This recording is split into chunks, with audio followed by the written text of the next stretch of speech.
on a float in a parade. My first guest has the most amazing voice in the world. She is a 3-time Grammy winner, and even better, she's not even here to promote anything. She just wants to hang out with us. So please help me welcome k.d.lang.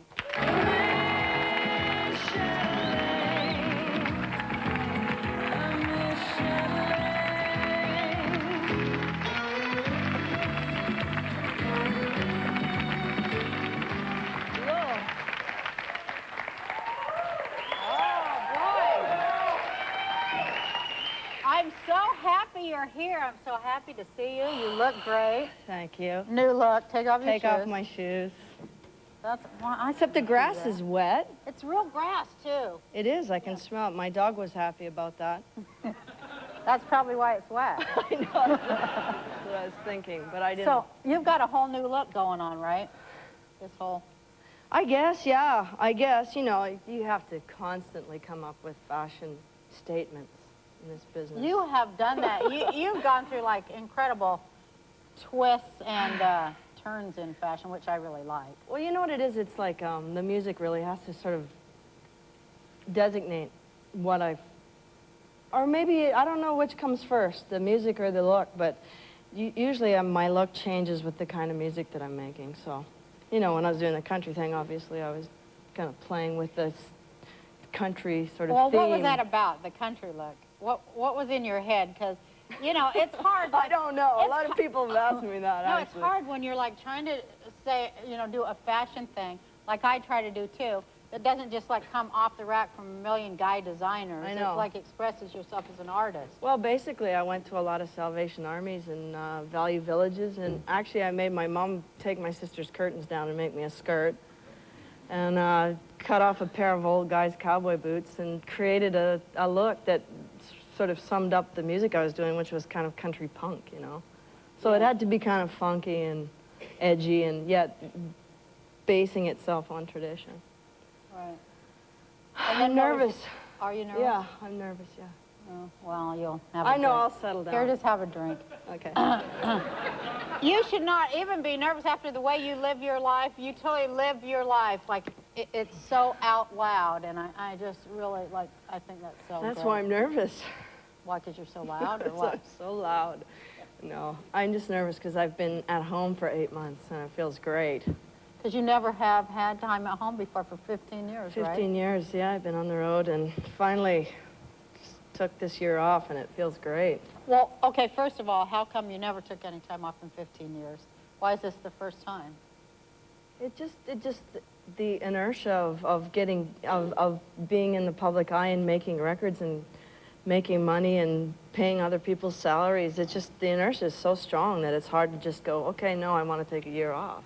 Yeah, it took me like 3 years just to shift down, you know, and to skid and tell people, you know, I need to take some time off. I hear that because I took a year and a half almost after Roseanne, which sometimes I wonder if, you know, I should have taken longer. But to slow down and enjoy my life, right? It's something performers, we don't do that, do we? Not often, but then when you take some time off, you start going, oh my God, I enjoy work, you know? So it's a dichotomy, you know? It's a hard thing to balance, but you don't Do you think that you just keep on working so that you sort of blur the line between, like, what's real and what isn't, so you kind of lose yourself? Absolutely. You never really have to stop and look at you know, what you did? And... Sure, it's like any other obsession, I guess. You just kind of, you know, focus in on one thing and ignore the rest. But, like, to actually take time off and feel your life, how scary is that? It is scary. It's like, it's an absolute essential. You have to do that. And whether it's you being a mom or, you know, being a pharmacist or being a teacher, whatever, you have to do that. You have to stop and go, I need to enjoy life for a minute. Because, you know, with all the things that are going on, you know, with AIDS and breast cancer and Swiss Airlines going down and stuff, it's like, you just have to stop and just enjoy, and that's what I'm trying to do, you know, just to put things into perspective. That's good. Also, don't you also think, this is what I think, here's my opinion here, But like when we're little and we're like dreaming of ourselves of being performers, or we have that dream, we have that goal, it's like something to achieve, so you're kind of consumed by it, and it takes up your whole life, so. Well, this is our society, global society, is so focused on success and financial success, and it's just, I think we've really sort of turned our attention away from what success is, which is happiness and stability and peace and love, basic love, which I think is the most successful thing one can attain. So. And you are in love, right? Yeah. Yeah. That's cool. Yeah. How long have you been in love? About 2.5 years. That's cool. Yeah, it is cool. I brought you a present. You did? Yeah. Oh, MAC. Oh, I love MAC. Satin lipstick. They make the best lipstick. Viva Glam 2. Viva Glam 2, that's my lipstick. Believe it or not, I'm a lipstick lesbian, but the first professional lipstick lesbian. Yes, you are. Oh, it's a new color. Isn't that a beautiful yeah. color? And a percentage goes to charity. Yep. Let me just say something, because it's something I'm really, really proud of. Well, you don't look like you have any of it on. I do. You do? Yes. Oh, all right. Although I'm very subtle with my makeup. Yeah.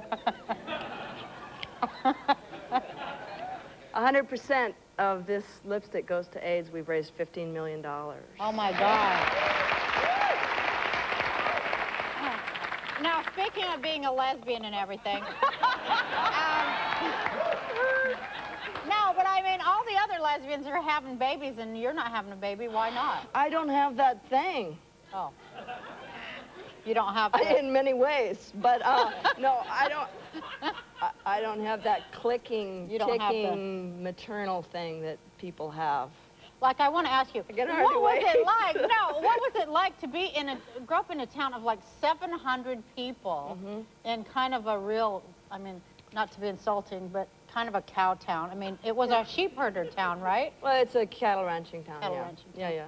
Well, actually, it's more grain than anything, but yeah, they ranch a lot there too. And did you know at an early age that you were different, or that you? Well, to tell you see, this is what I think about small towns, and I think that it's a common misconception about small towns. In a small town, I know all those 650 people.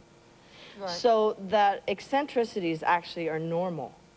You don't, in a city, you basically sort of stick to people who are similar. You find a clique and you kind of gravitate towards it, and then you stay there. But in a small town, you know that person intrinsically almost, because you've spent, 17 or 20 or 35 or how many years there watching them. So you think they're more giving and more? Well, I just think they're more of everything. They're more critical, they're more giving, they're basically your family. That old saying, it takes a village, and it really does. It's like a huge family. So they can be as harsh as family or as loving as family.